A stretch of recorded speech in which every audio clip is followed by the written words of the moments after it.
Welcome to the Gourds and Pomegranates podcast, talking common sense for church communications. Here's Hannah and Joe. I got told recently that my website was, well, I won't say what he actually said, but it was underwhelming.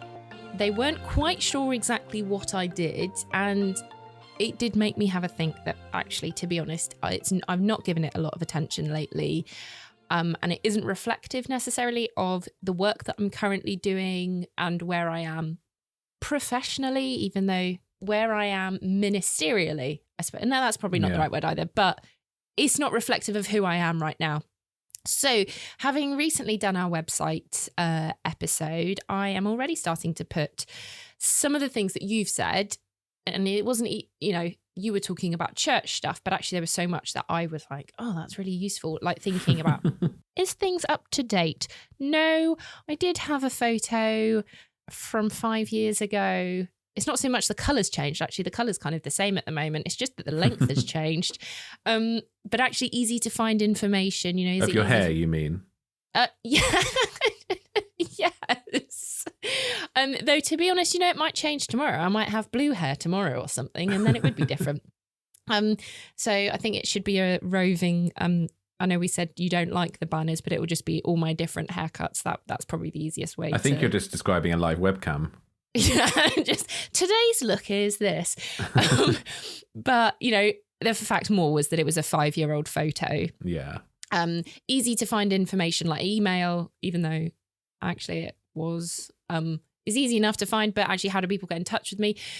And just thinking about the user experience. So the nature of my work's a bit complicated because how I get my clients, it's not that I work with that many independent churches. They tend to come from sort of consultancy with associations or the BU or something, but actually thinking, well, how, if someone wanted to work with me, how do they see that? So yeah, I'm already found that episode valuable, and well, that's good to hear. I think sometimes it's helpful just to have, even if I wasn't evaluating your website, just to have that external objective, either challenge or validation of things that you could be doing better or things that you're doing well, and going, actually, yeah, like maybe I just did that because I felt it was the right thing, but someone else saying it just makes me sure it was the right thing. So yeah, hopefully that's something which other people have found with their websites, and for the other comms that we do as well, that we talk about and we review. Yeah. So come back for the next website episode where we'll be looking at if I actually have done those changes that I've planned to do. This is true, yeah. So today we're going to be talking about more of our favourite tools and resources. This is the 4th time that we have done this type of episode. Hopefully it's helpful to people. Hopefully there are tools that you can pick up and use that you haven't heard of before, or maybe just use them in different ways. And we always have that focus on, where possible, free or cheap, just so that you can know that you're getting the value out of those tools for your church, because churches aren't particularly known for having huge budgets, despite what people might often think. So today I'm going to hand over to Hannah to share her tool first of all. Yay! I'm actually kind of quite excited about this one because I really love it. So in the last tools feature, I said that I'm doing a lot of video creation lately, and it's been really exciting to explore that sort of branch of my work. And I think, personally, I've been improving in just having done the last few projects. And now, editing tools like DaVinci Resolve are great and I love them. But alongside the editing, audio is a huge part of filmmaking. Now, for this, I'm not going to be talking about audio levels of interviews, sound, and sort of mics and stuff that I'm kind of still working on. I don't know all of that stuff in and out. But one thing I love is the music, especially if it's a video on a holiday club that I've recently done. I went to a church and filmed that holiday club. And so it was sort of lots of kids playing, having fun, eating, and then I did a bit of interviews. So I want to find some appropriate music for that. And, music can completely change how your video is portrayed. I do kind of quite like those videos on YouTube where, quite well-known films are overlaid with other music that is not their original accompanying music that's meant to be on it. So one thing that's quite amusing, I find, Charlie and the Chocolate Factory, with sort of creepy horror suspense music over the top, completely changes the sort of the tone of how we see the film. Or something like a Marvel film, they're fighting, it's adventure, it's dramatic, and it's sort of some sort of fun, happy, clappy music that completely sort of minimizes the sense of drama and adventure and intensity that is meant to be in that moment. I find that quite funny. However, as a creator, then you need to find the right music. So if we're making videos or short films or even sort of social media content, where can we go to find good music? Because let's be honest, a lot of the free stuff is not always good quality. That doesn't cost an arm and a leg, and especially if the videos are not for commercial use where you're making money, but it's something for your church. Again, well, we've had a holiday club, or we just want to make a little film about the Christmas activities we've had on, but also won't violate the copyright strikes on social media, because you're using, worship music that you do need to pay for. Now, YouTube Audio Library is all right. There's been the odd thing that I found on there. However, it is free, so that's pretty good. And you know that actually because it's from YouTube, YouTube aren't going to get funny about it. That is a plus point. Yeah. And that is a stressful thing for so many churches, because they see that they have a flag or something. Yeah. Oh, this has been told that we can't use this video, or that the music's been taken down or something. And but actually it's not until you have the strikes that it's a problem. Yeah. But actually, if you're not monetizing the channels, it doesn't matter. Yeah. But equally, there's this. But it's a potential source of confusion. And I mean, like you say, with the strikes on live streaming where it's a bit more critical, it actually can have an impact and can affect your channel. Yeah. So YouTube Audio Library is good, but it's not my favorite. My favorite that I am absolutely loving at the moment is Epidemic Sounds. We'll put a link in the description notes for the episode, but it is, as it's said, Epidemic Sounds. And it is a music and audio resource made by most of them I think actually are actual creators, and it is good quality music, loads of different types. And, some stuff I listened to it on the site and then found it on Spotify as well. So actually I'm listening to a lot of that music. It is legitimate music rather than sort of, it's not plasticky music, it's not the right word, but sort of like, this will do. And one of the things for me I really love as well is there's worship music on there as well. Oh, brilliant. And there's some of it is, it does have words and lyrics on it. And other times you can take the lyrics out, or they just do an instrumental version. So I find that actually I can find loads of different types of music, different genres. You can search them by theme, genre, moods, or even sort of sound effects. But the variety is so good, and I'm not feeling like I'm using the same one or two good songs, or it's sort of actually, I have to diversify slightly and it's not as good quality. There's so many different things and there's loads of stuff being added all the time. In how the songs are displayed as well, that actually you can see the length of it, you can see the beats per minute. So if I'm going for, again, Kids Holiday Club, I want something a little bit more upbeat. And I want it for 3 minutes, 4 minutes, 2.5 minutes. And actually it's so much easier to find the right stuff. And then it's categorized. So I'm looking at some now. Acoustic group, laid back, sentimental. Acoustic group, hopeful, laid back. Praise and worship, happy, hopeful. Do you really have a clear idea of what you're looking for or what I want to choose to use? You can then save them into playlists. So I had some thinking kind of ahead as I was coming up to Christmas. I was like, right, I know I'm going to need some Christmas music. So I'm going to start having a look to see what is out there now. And so I have a Christmas playlist. So I know even next year when I go into making Christmas content, I've got that stuff that I know that I like. Or I've got things for laid back work stuff or exciting work projects, so that actually I know already, well, this is something I've heard and I know that I'd like to use it in the future. So it's really helpful that I'm not just searching on a sort of a blank list for songs in the future.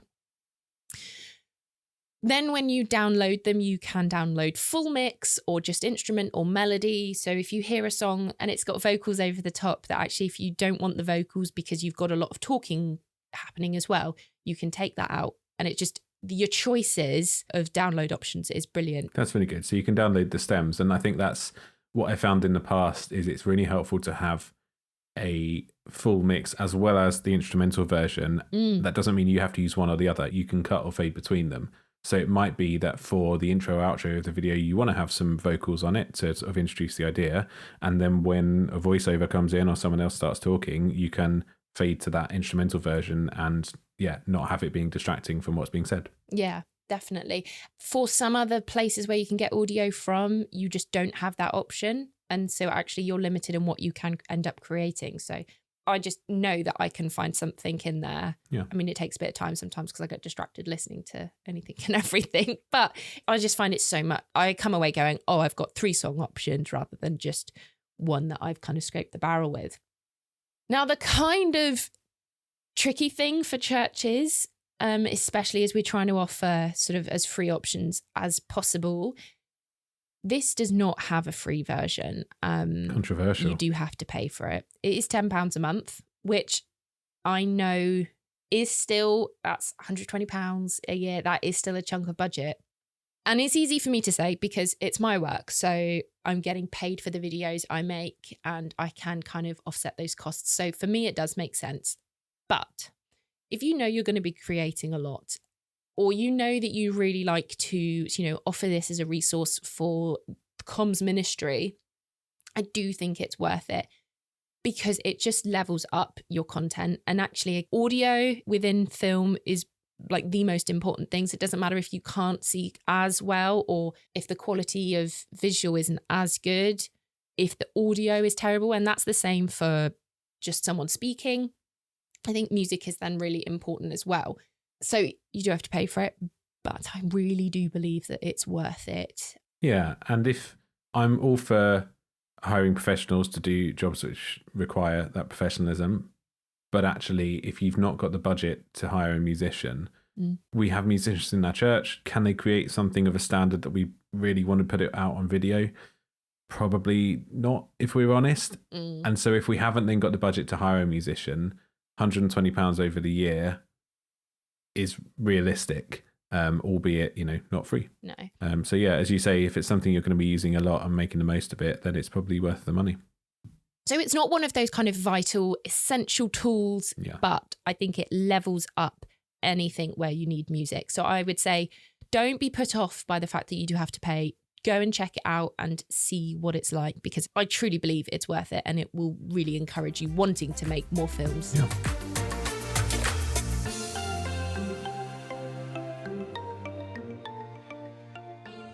So, Joe, what have you got this time? I'm keen to hear. I always like your recommendations. I mean, we mentioned at the beginning of the episode about websites, and something we mentioned in our website episode is about images.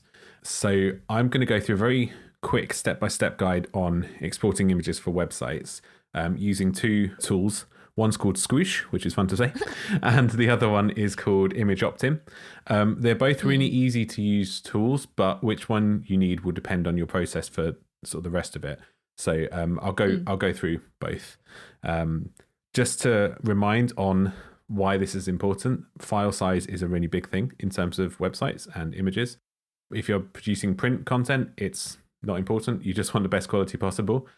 But for websites, as we've mentioned, it can have an impact on SEO because of the amount of time it takes for it to load. And that can obviously have a really negative impact on your users, which search engines don't like, especially for those who are on mobile. So yeah, it's worth getting right. So basically the process is going to go through having an image file on my computer and getting it onto my website in the best way possible. And we're assuming that we're on a computer. We're not going to complicate things too much by thinking about mobile here. As much as you can do so much on a mobile, when it comes to actually uploading things to the website, it tends to be simpler on a computer. So your first step, you're going to take your photo, your image file, and you're going to open it in a photo editor. Now that might be Canva, it might be Photoshop, basically any app that will let you open and edit an image. So we're going to assume that you don't need to make any edits for brightness or for retouching or anything like that at this point. We're going to keep it simple because the main thing that we need to do is to crop the image and get it in the right aspect ratio, the right shape. And this might have been given to you by your website designer, or you might just be able to look at the image on your site that you're trying to replace so that you can match it to this. But essentially, as I say, it's the right shape. So For this example, we're going to think about a small image. Let's say we need it at 300 pixels wide and 200 pixels high. So we need to crop it at 300 by 200 or a 3:2 ratio. We're going to split off because you can export from here and let Squoosh do the rest. And then we'll come back for perhaps a slightly more advanced process that gives you a little bit more control in a second. So you've cropped your image. You can save or export it, and then all you need to do is head over to the website so we can use Squoosh, and that's squoosh.app. But as always, we'll include links to all the tools in the episode description.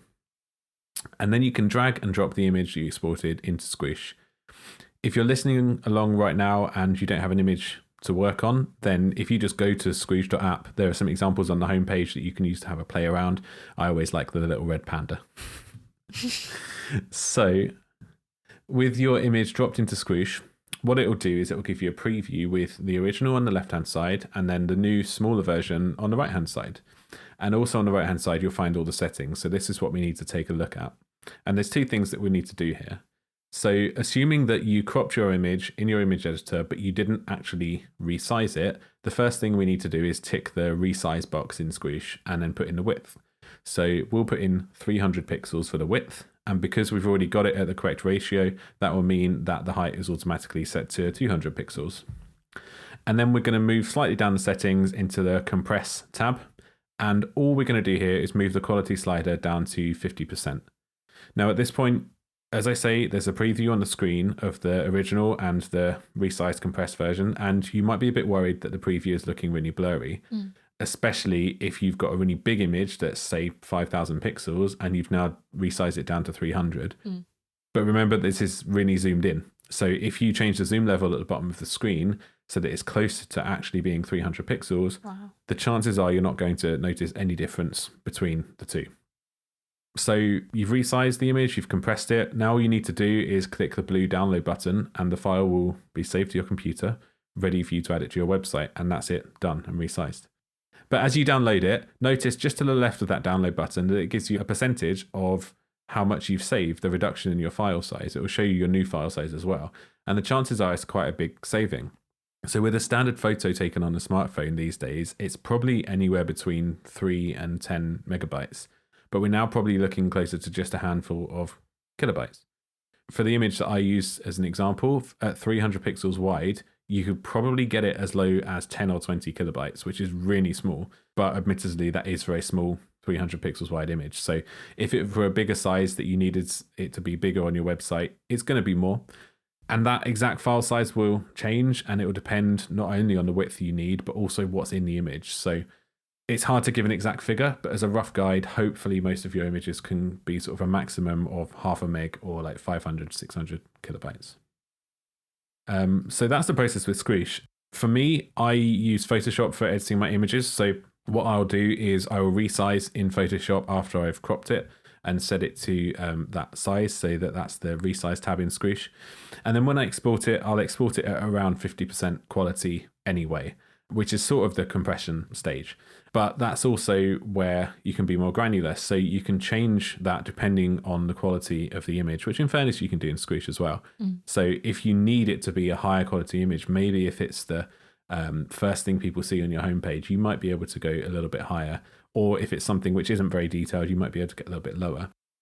So yeah, I'd resize it in Photoshop. I'd export it as a JPEG. And then all I am going to do for myself is drag and drop that file into ImageOptim. And that does all the compression for me. So a few seconds later, it's worked its magic, it's compressed, it's nice and tiny, and that's ready for me to upload to the site. So that's just my process using ImageOptim. But for most people, Squoosh will do just as good a job. And then the last step, and this is once you've got your final image and you've uploaded it to your website, make sure that you're setting the title and the alt text. This is primarily important for accessibility, so for people whose vision isn't quite so good and so they have screen readers, and it will help them to know what is actually in the image. But it's also helpful for SEO because as much as image recognition is coming along, it's much easier for search engines to see what's on the page and what's in an image if you tell it by having that alt text there. So yeah, hopefully that's something that's just been useful, that you can resize your images for the site without losing too much quality, but making them much, much smaller, and that being friendly for everyone using the site. I suppose it's one of those things that we don't really think about until we find that our websites are running really slowly. So it's really useful to know that these tools exist, and they're definitely, I think, something that I'm going to refer a couple of my clients to, because there are some where they could really do with adjusting their photos for the website. So that's a short and sweet episode today. Hopefully it's been useful and that you can make use of one of the tools we've talked about. If you have any recommendations of things you'd like us to include in the future, please let us know on hello@gppodcast.uk.